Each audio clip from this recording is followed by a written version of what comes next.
சாயிரம். சின்னஞ்சிறு விதை போலவே நீ செய்யும் ஒவ்வொரு முயற்சிகளும் கண்டிப்பாக பின்னாளில் வரும் நாளில் விருட்சம் போல உனக்கான வெற்றியை தேடித்தரும். நம்பிக்கையோடு இரு. ஜெய் சாயிரம். ஜெய் ஜெய் சாயிரம். நம்ம சாயன்பர்கள் எல்லாரும் எப்படி இருக்குங்க? எல்லாரும் நல்லா இருப்போம். ஓம் சாயிரம். என் அன்பு குழந்தையே, நீ விரும்பியது விரும்பியபடியே உனக்கு கிடைக்கும். நீ எதையெல்லாம் நினைத்து ஆசைப்படுகிறாயோ அத்தனையும் உன்னை வந்து சேரும். என் அன்பு பிள்ளையே, உன்னோடு பேசுவதற்காகத்தான் நான் இப்பொழுது உன்னை தேடி வந்திருக்கிறேன். அனைத்தையும் ஒதுக்கிவிட்டு ஒரு நிமிடம் இதை சற்று கவனமாக கேள். காரணமில்லாமல் நான் உன் கண்ணில் படமாட்டேன் என்பது உனக்கு தெரியும் தானே? அவசியமாக கேள். இது உனக்கான வாக்குதான். உன்னோடு இருக்கும் அனைவருமே நீ வாழ்வில் முன்னேறுவதை விரும்புவார்கள் என்று மட்டும் எப்பொழுதும் நினைத்து விடாதே. 1000 காரணம் சொல்லி ஒரு உறவை முறித்து விடலாம். ஆனால் 1,00,000 காரணங்கள் சொன்னாலும் கூட பிரிந்த உறவை மீண்டும் பழையபடி மாற்றவே முடியாது. எனவே என் பிள்ளையே, நல்ல உறவுகளை, உனக்கு கிடைத்திருக்கும் நல்ல நல்ல உறவுகளை ஒருபோதும் எதற்காகவும் இழந்து விடாமல் இரு. உனக்கு கிடைத்திருக்கும் பொக்கிஷமான வாழ்வை சந்தோஷமாக வாழ்ந்துவிட்டு போ. அதுதான் உனக்கும் நல்லது, உன் வாழ்வுக்கும் நல்லது. போதும் என்று நின்றுவிட முடியாமலும் இன்னும் வேண்டும் என்று தொடர்ந்து கொண்டே இருக்க முடியாமலும் சில நிர்பந்தங்களால் வாழ்ந்து கொண்டிருப்பதற்கு பெயர்தான் வாழ்வு. அந்த வாழ்வை தான் எல்லோருமே சில சில சூழ்நிலைகளுக்காக வாழ்ந்து கொண்டிருக்கிறார்கள். இந்த உலகில் பெரும்பான்மை மனிதர்களை இணைக்கும் ஒரே சொல் என்னவென்றால் அதுதான் தேவை.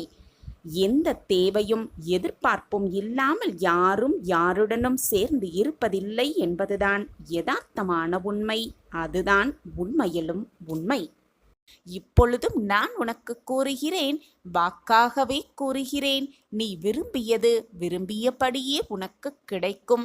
விரும்பியது, ஆசைப்படுவது எல்லாமே உனக்கு நடக்கும் என்று நான் உனக்கு வாக்களிக்கிறேன் குழந்தையே. நீ மட்டுமல்ல, இந்த உலகத்தில் இருக்கும் அனைவருக்குமே விரும்பியது விரும்பியபடியே கிடைக்கும். ஆசைப்படுவது அப்படியே நடக்கும். ஆனால் உங்களுடைய விருப்பத்தில்தான் சற்று மாற்றம் வேண்டும். அந்த விருப்பத்தில்தான் சிறு தவறும் இருக்கிறது. ஒருவருடைய விருப்பம் எப்படியாவது கஷ்டப்பட்டாவது முன்னேற வேண்டும் என்ற விருப்பமாக இருக்கிறது.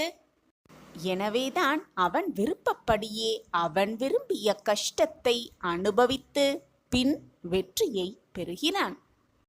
வேறு ஒருவர் அவனுடைய முதுமை காலத்தில் நன்றாக வாழ வேண்டும், நிம்மதியாக இருக்க வேண்டும் என்ற எண்ணத்தில் செல்வத்தை சேர்க்கிறான். ஏன் செல்வத்தை சேர்க்கிறீர்கள்? உங்களுடைய முதுமை காலத்தில் எதற்காக செல்வம் தேவைப்படுகிறது என்று கேட்டால், முதுமை காலத்தில் நோய் நொடி வராமல் இருப்பதற்கும், வந்தாலும் அதற்கான தேவைகளை பூர்த்தி செய்வதற்காகத்தான் இந்த செல்வம் என்று சொல்கிறான். அவனுடைய விருப்பத்தின் பேரிலேயே அவன் நோய்வாய்ப்பட்டு கஷ்டப்பட்டு அந்த பணத்திலிருந்து அதிலிருந்து மீண்டு பின் நிம்மதியாக வாழ்கிறான். வேறு ஒருவரோ அவரைப் போல் வாழ வேண்டும், இவரைப் போல் வாழ வேண்டும் என்று விருப்பப்படுகிறார்கள். ஆனால் வெளி தோற்றத்திற்காகத்தான், வெளி தோற்றத்திற்கு மட்டுமே அவர்கள் சந்தோஷமாக இருப்பது போல ஒரு தோற்றம் தோன்றினாலும் அவர்கள் மனதிற்குள்ளும், ஏன் அவர்கள் உண்மையான வாழ்வில் கூடும் அத்தனை பிரச்சனைகளையும் சோதனைகளையும் அவர் சந்தித்து கொண்டுதான் இருக்கிறார்கள் என்பது விருப்பப்பட்ட அந்த மனிதனுக்கு தெரியவும் இல்லை, புரியவும் இல்லை. அதனால்தான் அவரைப் போல் வாழ வேண்டும், இவரைப் போல் வாழ வேண்டும் என்று ஆசைப்படுகிறான். அவனுடைய விருப்பப்படியே அவன் படுகின்ற, அவரைப் போல் வாழ வேண்டும், இவரைப் போல் வாழ வேண்டும் என்று அவர்கள் படுகிற கஷ்டத்தையே விருப்பப்பட்டவனும் அனுபவிக்கிறான். பின் சந்தோஷத்தை பெறுகிறான். எதை பற்றியும் சிந்திக்காமல், யாரை பற்றியும் நினைத்து பார்க்காமல், எது வந்தாலும் என்னதான் நிகழ்ந்தாலும் நான் நிம்மதியாக இருப்பேன், சந்தோஷமாகவே இருப்பேன், நிம்மதியாகத்தான் என் வாழ்வு இருக்கும் என்று நினைப்பவர்கள் எப்பொழுதுமே விருப்பப்படியே சந்தோஷத்தை மட்டுமே அனுபவிப்பார்கள். வேறு பலரோ அது இருந்தால் நான் சந்தோஷமாக இருப்பேன், இது கிடைத்தால் நான் ஆனந்தமாக இருப்பேன் என்று சொல்லிக்கொண்டே இருப்பவர்கள். அந்த சந்தோஷத்தை அவர்கள் விருப்பப்படியே அந்த சந்தோஷம் அவர்களை விட்டு விலகி நின்று அவர்கள் எதிர்பார்த்தது, அவர்கள் ஆசைப்பட்டது, அவர்கள் கிடைப்பது, ஆசைப்படுவது அனைத்தும் அவர்களுக்கு கிடைக்கும் வரை அவர்களுடைய சந்தோஷத்தை அவர்கள் தள்ளி வைத்து கொண்டுதான் இருக்கிறார்கள். என் தலையை அடமானம் வைத்தாவது என்னுடைய கடனிலிருந்து நான் வெளியே வர வேண்டும் என்று நினைப்பவர்கள் நிச்சயமாக தலையை அடமான வைக்கக்கூடிய அத்தனை கஷ்டத்தையும் அனுபவித்து பின்தான் அந்த கடனிலிருந்து மீள்கிறார்கள். இப்படியாக அனைத்து இன்பத்தையும் வேண்டும் வேண்டும் என்று நினைத்து கொண்டிருப்பவர்கள் அந்த இன்பத்திலும் ஒரு துன்பத்தை கலந்துதான் யோசிக்கிறார்கள். அவர்கள் விருப்பப்படிதான் அவர்களுடைய வாழ்வும் அந்த துன்பத்தை அனுபவித்த பின்தான் இன்பத்தை சந்திக்கிறது. இப்பொழுது புரிகிறதா? நீ விரும்பியது விரும்பியபடியே உனக்கு நடக்கும் என்று நான் உனக்கு கூறுவது இப்பொழுது உனக்கு புரிகிறதா?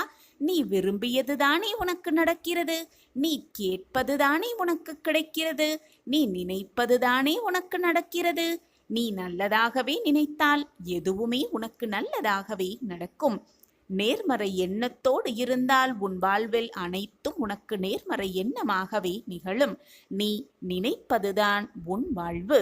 இதை புரிந்து கொண்டாலே போதும் பெண் பிள்ளையே, உன் வாழ்வு நிம்மதியாகவே இருக்கும், சந்தோஷம் மட்டுமே நிறைந்து இருக்கும். எதை நோக்கி உன் எண்ணங்கள் பாய்கிறதோ, எதை நோக்கி உன் எண்ணங்கள் செல்கிறதோ அதன்படிதான் உன் வாழ்வும் இருக்கும். இப்படி இருந்தால்தான் இன்பம், அப்படி இருந்தால்தான் இன்பம் என்று நீ விருப்பப்பட்டதால்தான், நீ விரும்பியதால்தான் எல்லாமே உனக்கு நடக்கிறது. அப்படி இருக்க வேண்டுமே என்று பலவித துன்பத்தையும் நீ அனுபவித்துக் கொண்டிருக்கிறாய். அந்த துன்பத்திற்கு பின் இன்பத்தையும் சந்திக்கிறாய். ஆனால் நீ விருப்பப்பட்ட அந்த இன்பம் நடக்கும் பொழுது அதை இன்பமாகவே நீ உணர்வதே இல்லை. எந்த கோணத்தில் நீ அணுகுகிறாயோ, எந்த கோணத்தில் உன் பார்வை இருக்கிறதோ, எந்த கோணத்தில் உன் மனம் செல்கிறதோ அதன்படிதான் உன் வாழ்வும் அமைகிறது, மாறுகிறது என்பதுதான் வாழ்வின் இரகசியமாகவே இருக்கிறது. எனவே ஒன்றை நன்றாக புரிந்து கொள். நீ மாற்றிக்கொள்ள வேண்டியது உன்னுடைய விருப்பங்களை அல்ல, உன்னுடைய சிந்தனைகளை, உன்னுடைய நோக்கங்களை, உன்னுடைய எண்ணங்களை, உன்னுடைய பார்வையை, உன்னுடைய மனதை. எனவே நன்றாக சிந்தனை செய்து உன்னுடைய எண்ணங்கள், உன்னுடைய வார்த்தைகள், உன்னுடைய பார்வைகள் அனைத்துமே எதிர்மறை எண்ணங்களாக இல்லாமல் நேர்மறை எண்ணங்களாகவே இருக்கும்படி பார்த்துக்கொள். எப்படியாவது கஷ்டப்பட்டாவது வாழ்க்கையில் முன்னேற வேண்டும் என்று நினைப்பதை விட்டுவிட்டு வாழ்வில் நாம் இஷ்டப்படி, நாம் இஷ்டப்பட்டபடியே வாழ்வில் சந்தோஷத்தை அனுபவிக்க வேண்டும் என்று மாற்றி சிந்தித்தாலே போதும். உன் இஷ்டப்படியே உன் வாழ்வும் சிறக்கும், உன் வாழ்வும் மெழுகும். எந்த தடை வந்தாலும் அதை நம்பிக்கையோடு தாண்டி நான் முன்னேற வேண்டும் என்ற எண்ணமே உன் மனதில் எழ வேண்டாம். தடைகளே இல்லாமல் என் வாழ்வில் இருக்க வேண்டும், அந்த தடைகளே இல்லாத வழியில் நான் சென்று வெற்றியை அடைய வேண்டும் என்று உன் எண்ணத்தை மாற்றி அமைத்து கொண்டாலே போதும், உன் வாழ்வு சிறக்கும். அப்படி இருந்து பார். அப்பொழுது தடைகளே உன்னை நெருங்கினாலும் கூட அந்த கஷ்டத்தை நீ உணரவும் மாட்டாய், அது உன் மனதை பாதிக்கவும் செய்யாது. புரிந்து கொண்டாயா என் பிள்ளையே? புரியவில்லை என்றால் மனதை ஒருமுகப்படுத்தி சாயப்பா முன்களுக்கு முன்பாக நம்பிக்கையோடு உட்கார்ந்து கொண்டு மீண்டும் ஒரு முறை கேள். உன் மனதில் தீர்க்கமான ஒரு தெளிவு பிறக்கும். உன் சாயப்பா உன்னோடு இருந்து கொண்டுதான் இருக்கிறேன். நீ விரும்பியது விரும்பியபடியே உனக்கு நடத்தி கொடுக்க உன் சாயப்பா உன்னோடு இருந்து கொண்டுதான் இருக்கிறேன். சாயப்பா இருக்க உனக்கு ஏன் மனக்கவலை? நீ விரும்பியது விரும்பியபடியே உனக்கு நிச்சயமாக கிடைக்கும். நான் அதை கிடைக்க என்னால் ஆன முயற்சிகள் அனைத்தையும் செய்து கொண்டுதான் இருப்பேன். அனைத்தையும் உனக்கு நல்லதாகவே நடத்தி கொடுத்து கொண்டுதான் இருப்பேன். நீ போராடும் விஷயத்தில் ஒரு அதிசயத்தை முடிவைக்க நான் அனைத்து வேலைகளையும் செய்து கொண்டுதான் இருப்பேன். இதுவரை உன் வாழ்க்கையில் நீ பார்க்காத மிகப்பெரிய வெற்றியும் பொக்கிஷமும் அதிசயமும் உன்னை நெருங்கிக் கொண்டிருக்கிறது. கேள் கண்மணி, உன் பல நாள் சோகம் இருந்த இடம் தெரியாமல், இருந்த சுவடே தெரியாமல் மறையப் போகிறது. நீ விரும்பியது அனைத்தும் நான் நடத்தி முடிக்கப் போகிறேன். மிகப்பெரிய வெற்றியை நெருங்கிவிட்டாய் என் கண்மணியே. சாயிநாதரே, எவ்வளவு கடினமான நாட்களில் வாழ்ந்து கொண்டிருக்கும் என்னை பார்த்தா வெற்றியை நெருங்கிவிட்டாய் என்று சொல்கிறீர்கள்? சந்தோஷம் என்ற வார்த்தை கூட என் வாழ்க்கையில் இல்லாமல் போய்விட்டது. சந்தோஷத்தை விடுங்கள், நிம்மதி கூட என் வாழ்க்கையில் என்ன என்று என்னையே பார்த்து கேட்கிறது. இப்படி ஒரு காலகட்டத்தில் நான் வாழ்ந்து கொண்டிருக்கிறேன். என்னை பார்த்து சந்தோஷம் வந்துவிட்டது, நிம்மதி வரப்போகிறது, வெற்றியை நெருங்கிக் கொண்டிருக்கிறாய் என்று கூறுகிறீர்களே சாயிநாதரே. நீ சொல்லிதான் எனக்கு புரிய வேண்டும். இல்லை, எனக்கு நீ பட்டு கொண்டிருப்பது, நீ வேதனைப்பட்டு கொண்டிருப்பது எல்லாமே எனக்கு தானாகவே தெரியும் என்று சொல்வீர்களே. இப்பொழுது நான் இந்த துயரத்தில் வாழும்போது அது உங்களுக்கு தெரியவில்லையா, புரியவில்லையா சாயிநாதரே?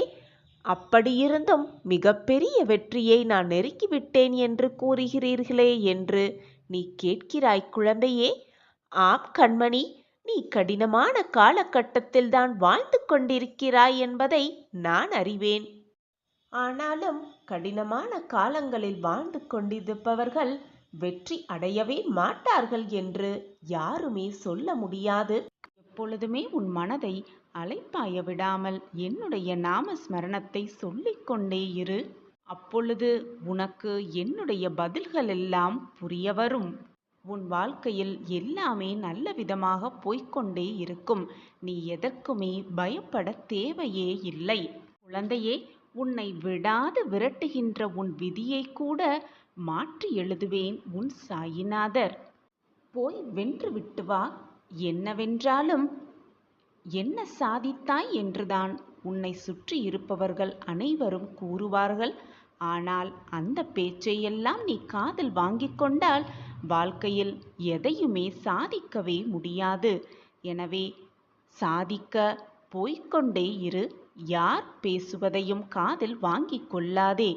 உன்னோடு இருப்பது உன் சாயப்பா, என்னோடு இருப்பது என் சாயப்பா என்று நம்பிக்கையோடு சொல்லிக்கொண்டே சென்று கொண்டே இரு. உன் வழியை பார்த்து கொண்டு. வழியில் பேசுபவர்களையும் உன்னை ஏளனமாக தூற்றுபவர்களையும் நினைத்து வருந்தாதே. போய்க்கொண்டே இரு உன் வாழ்க்கையில்.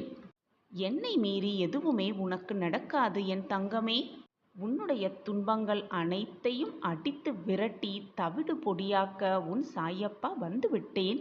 உன்னுடைய போராட்டங்கள், ஏங்குதல்கள் அனைத்தையும் விட்டுவிட்டு உன் சாயப்பாவையே சார்ந்து இரு.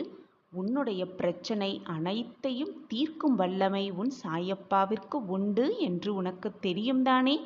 பின் ஏன் மனதை போட்டு குழப்பிக் கொண்டிருக்கிறாய்? உன்னை விடாது துரத்தும் உன் விதியையும் மாற்றி எழுதுவேன். கண்ணிமைக்கும் நேரமே போதும், அடுத்த கணமே உன் வாழ்க்கையை மாற்றி அமைக்கும் வல்லமை உன் சாயப்பாவிற்கு உண்டு. நீ கேட்டது எல்லாம் நிச்சயமாக உனக்கு கிடைக்கும். சிறிது கால தாமதமாகலாம், ஆனால் தப்பாமல் கிடைத்துவிடும். நான் உன்னுடைய தாகத்தை தீர்ப்பதற்காக வருவதற்குள், அது மட்டும் அல்லாமல் உன் கேள்விக்கான பதிலை எடுத்துக்கொண்டு வருவதற்குள் உன் மனம் சஞ்சலமடைந்து எங்கோ சென்று விடுகிறாய். பின் எப்படி நான் வருவதை உன்னால் உணர்ந்து கொள்ள முடியும்? நான் பேசுவதையும் உன்னால் புரிந்து கொள்ள முடியும்? நான் எப்பொழுதும் உனக்காகவே இருக்கிறேன் என் கண்மணியே. பாரத்தையெல்லாம் என் மேல் அப்பொழுது உன் மனதிற்கு சிறிது நிம்மதியாக இருக்கும். எப்பொழுதுமே உன் சாயப்பாவை சார்ந்தே இரு. உனக்கு கிடைக்க வேண்டிய நல்லது நிச்சயமாக உன் கைகளுக்கு கொண்டு வந்து சேர்க்கும் வேலையை நான் பார்த்து கொண்டிருக்கிறேன். எனவே இதில் சந்தேகமே வேண்டாம். தப்பாமல் உனக்கு கிடைக்க வேண்டியது உனக்கு என்று எழுதப்பட்டது உன் கைகளுக்கு வந்து சேரும். அதை சேர்க்கும் வேலையை நான் பார்த்து கொள்கிறேன். கஷ்டம் என்பது இந்த உலகத்தில் உள்ள அனைவருக்கும் வருவதுதான். அந்த கஷ்டத்தின் பிடியிலிருந்து யாருமே தப்புவதே இல்லை. அது எப்படி சாயப்பா உங்களுக்கு தெரியும் என்றுதானே கேட்கிறாய்? நான் தான் உன்னை பார்த்து கொண்டே இருக்கிறேனே. இதை பற்றியெல்லாம் உனக்கு தெரிந்தும் உணர்ந்து கொள்ளாமல் புரிந்து கொள்ளாமல் இருக்கிறாய். மற்றவர்களுக்கு கஷ்டம் வந்துவிட்டால் முன்னாலெல்லாம் ஓடிப்போய் அவர்களுக்கு ஆறுதல் சொல்வாய். இப்பொழுது உனக்கே கஷ்டம் என்ற நிலை வந்ததும் மனம் பொறுத்து கொள்ள முடியாமல் ஏதோ நினைப்போடு வாழ்க்கையில் பிடிப்பே இல்லாமல் வாழ்ந்து கொண்டிருக்கிறாய். பிறந்தது முதல் கஷ்டங்களோடும் தொல்லைகளோடும் வேதனைகளோடும் வாழ்கிறேனே. என்னை மீட்டெடுக்க யாருமே இல்லையே என்று புலம்புகிறது உன்னுடைய மனம். இப்படி மனக்குமுறலோடு இருக்கும் பொழுதும் மனவேதனையோடு இருக்கும் பொழுதும் என் கண்களை நன்றாக உற்றுப்பார். விடாது துரத்தும் விதியை கூட மாற்றி எழுதுவேன் என் செல்லமான கண்மணிக்காக. என் கண்களை எப்பொழுது நீ உற்று நோக்குகிறாயோ அப்பொழுதே விடுதலை படியில் நீ காலடி எடுத்து வைத்து விட்டாய், முதல் அடியை எட்டிவிட்டாய் என்றுதான் அர்த்தம். அனைவர் மீதும் அன்பு கொண்டிருக்கும் நான் உன்னையும் பாதுகாப்பேன்.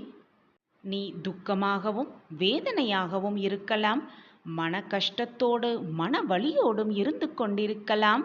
வருத்தப்படாதே, எப்பொழுதும் பொறுமையை கடைப்பிடி. அனைத்தையும் சகித்து கொள்ள பழகிக்கொள். கவலையை விட்டு ஒழித்துவிடு. அமைதியாக இருக்க பழகு. உனது துக்க நாட்களெல்லாம் முடிந்துவிட்டது. என் வார்த்தைகளின் மீது நம்பிக்கை வை என் குழந்தையே. என் மீது விசுவாசமாக இரு, நம்பிக்கையாக இரு. நான் பார்த்து கொள்கிறேன் அனைத்தையும். மனம் வேதனையால் புண்ணாகிவிட்டதே என்று வருத்தம் கொள்ளாதே. இதோ என்னுடைய மென்மையான கரங்களால் உன்னை வருடிக்கொண்டு உன் பக்கத்தில்தான் நான் அமர்ந்து கொண்டிருக்கிறேன். உன் வலிகளுக்கும் வேதனைகளுக்கும் மருந்தாக நான் இருப்பேன் குழந்தையே. விரைவில் அனைத்து இன்பங்களையும் பெறுவாய். விடாது துரத்தும் உன் விதியை நிச்சயமாக வென்று காட்டுவாய். உன் வாழ்க்கையில் இதுநாள் வரை சோகம் மட்டுமே நிறைந்து இருந்த உன் வாழ்வில் இனி சந்தோஷம் பொங்கி வழியப் போகிறது. உன் சாயப்பா உனக்காக அந்த திட்டத்தை தீட்டிவிட்டேன். உன் விதியை மாற்றி எழுதிவிட்டேன்.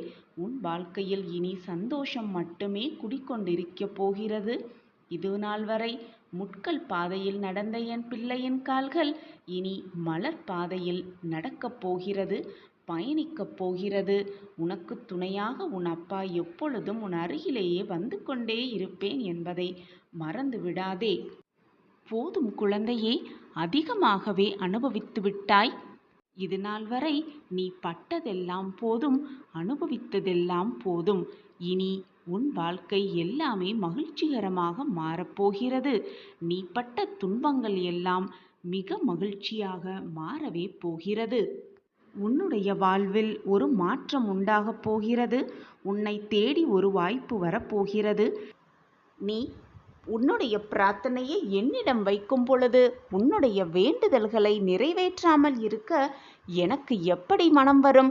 என் பிரியமான குழந்தையை என்னிடம் அன்பாக கேட்கும் பொழுது அதை முகம் மலரும் அளவிற்கு செய்து கொடுப்பதுதானே ஒரு தந்தையின் கடமை. உன்னுடைய வேண்டுதல் எனக்கு செவி சாய்த்து விட்டது, எனக்கு கேட்டு விட்டது. அந்த வேண்டுதலை நிறைவேற்றவே உன் சாயப்பா ஆசையோடு காத்து கொண்டிருக்கிறேன். வா குழந்தையே, வந்து வேண்டிய வரத்தை என் கைகளிலிருந்து மகிழ்ச்சியாக பெற்றுக்கொள். இனி உன் வாழ்க்கையில் எல்லாம் சுகமாக மாறப்போகிறது. நீ கேட்டது எல்லாம் உனக்கு கிடைக்கப் போகிறது. நினைத்தது எல்லாம் நடக்கப் போகிறது. நீ என்னிடம் பிரார்த்தனையாக வைத்தது அனைத்தும் உனக்கு நிறைவேறப் போகிறது. உனக்கு அனைத்தையும் அள்ளி அள்ளி கொடுக்கவே உன் சாயப்பா காத்து கொண்டிருக்கிறேன் உன் வருகைக்காக. உன் சாயப்பாவை நம்பி ஏமாந்தவர்கள் என்ற பேச்சிற்கே இடம் கிடையவே கிடையாது. என்னை நம்பியவர்களை நான் எப்பொழுதும் வீணாக்கினதே இல்லை அவர்கள் நம்பிக்கையை. நான் எப்பொழுதுமே உன்னுடன் தான் இருக்கிறேன் என் குழந்தையே. என் வாழ்க்கையே நீயாக இருக்கும் பொழுது நான் எப்படி உன்னை கைவிட்டு உன்னுடைய வாழ்க்கை பயணத்தில் தொடர்ந்து நிம்மதியாக ஒவ்வொரு அடியையும் நம்பிக்கையோடு எடுத்து வை. உனக்கு துணையாக எப்பொழுதுமே உன் அப்பா உன் அருகிலேயே இருப்பேன். நீ தவறான பாதையில் சென்றால் உன்னை தாங்கி பிடிக்கும் அனைத்துமாக உன் அப்பா உன் அருகிலேயே இருக்கும் பொழுது வீணாக எதற்குமே பயப்படாதே, கலங்காதே, கண்ணீரை வீணடிக்காதே. உன் கடினமான காத்திருப்புக்கும் பொறுமைக்கும் நீ விரும்பிய பரிசை மகிழ்ச்சியாக வந்து உன் சாயப்பாவிடம் வந்து வேண்டிய வரத்தை அள்ளி அள்ளி பெற்றுக்கொள். எனவே இனி கவலையே வேண்டாம். நான் கொடுப்பதெல்லாம் நன்மைக்கே நினைத்து நான் கொடுப்பதை உன் அப்பா கொடுப்பதை பக்தி சிரத்தையோடு நம்பிக்கையோடு மகிழ்ச்சியோடு அதை வாங்கிக் கொள்ள வேண்டும். இதுதான் உன் சாயப்பாவின் ஆசையும் கூட. கலங்காதே என் கண்மணியே, உன் அப்பா நான் இருக்கிறேன். இதுவரை உன் வாழ்க்கையில் நிகழ்ந்த சோதனையெல்லாம் உன்னை விட்டு விலகி மகிழ்ச்சி, சந்தோஷம், ஆனந்தம் எல்லாம் ஒன்று கூடும் நேரம் எல்லாம் கனிந்து இருக்கிறது. இந்த நேரத்தில் வீணாக உன் மனதை போட்டு குழப்பிக் கொள்ளாதே. உன்னுடைய வேண்டுதல் என் காதுகளுக்கு எட்டிவிட்டது. உன் கண்ணீர் என் பாதத்தை நினைத்து விட்டது. இனி வேண்டிய வரத்தை வந்து பெற்றுக்கொள் சந்தோஷமாக. ஓம் சாயிராம்.